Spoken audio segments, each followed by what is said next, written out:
In the crazy upside down world we live in today, we so often take things out of context, and by doing so, we lose the content and the original intent of what the author was saying. Case in point, you probably heard the expression, love your neighbor as yourself. Now, as soon as I say that, many of you will have an idea that this simply means be kind, be caring, be non-judgmental. In other words, be a typical Canadian. However, my friends, sadly, you would be wrong. That's not what the intent of it is at all. Now, in order to understand the context and the content, we have to look at the source document of where this expression comes from. And it comes from this age-old book called the Bible. Now, as soon as I say Bible, some of you will think I just said Justin Trudeau, and you'll set your hair on fire and run out of the room. However, I promise you, the Bible is far better than Justin Trudeau. It's actually good news as opposed to bad news. Anyway, so hang with me on this. Just watch it till the end, because at the minimum, you'll be able to look so intellectually smart so that next time somebody says this, you'll be able to say, my dear man, I must correct you on this. Anyway, let's look at where it comes from. Now, that is said by Jesus in the New Testament. The New Testament is basically when Jesus walked the earth.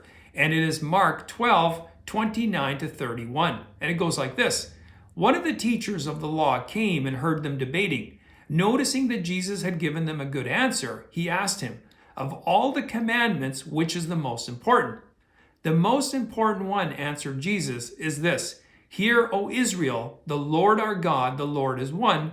Love the Lord your God with all your heart and with all your soul and with all your mind and with all your strength. The second is this. Love your neighbor as yourself. There is no commandment greater than these. So basically that's it. Love your God, above all things, and love your neighbor as yourself. And you think, okay, well, that sounds just like what people say. No? Well, in order to understand it, we have to look at where Jesus got it from. He was quoting Leviticus 19:17 to 18. That's the Old Testament, pre-Jesus, and it goes like this. You must not harbor hatred against your brother in your heart. Seems sensible. You don't want to have hatred towards people. Directly rebuke your neighbor so that you will not incur guilt on account of him. Rebuking simply means to correct them. If you see them going on the wrong path, you're called out to do the loving thing, which is correct them. Now, incurring guilt on account of him is that God would hold you responsible if you were to watch people willingly go astray and you knew better and you didn't say anything. Then it goes on to say, do not seek revenge or bear a grudge against any of your people. Once again, seems pretty sensible. I don't want to bear grudges and seek revenge against people. But love your neighbor as yourself. I am the Lord. Okay, so I'm supposed to love my neighbor as I love myself.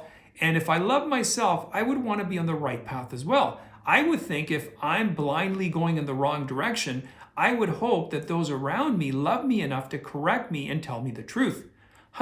Which sounds like the polar opposite of how we interpret this expression today. We take it as, well, who am I to say, man? The loving, kind thing is to just let you do you. But according to the Bible, the source document where this comes from, the Judeo-Christian worldview, that's totally the polar opposite. The most loving thing you can do, folks, is when someone comes to you and says, I'm a man, when they're actually a woman, is help them get counseling.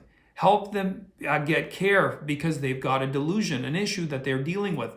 And that's the most loving thing we could do. If we have someone who's an addict and they're hooked on drugs, giving them more drugs and opening up more clinics or making it easier for them to do so isn't the loving thing. The loving things to do is to get them help so we can get them off of it. You would hope that someone would do the same for you. That is, like I said, the most loving thing you can do.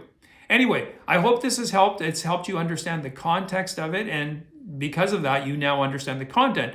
So that the next time somebody quotes this to you, you can correct them and say, no, my friend, you've got it totally wrong. Let me explain to you why. Anyway, I do thank you for watching. I do appreciate it. Please post any comments you have in the comment section. You can also follow me on my Rumble on my Locals account. If you haven't yet subscribed to my channel, please do so. And check out some of my other videos. Feel free to comment on them, and I will see you next time.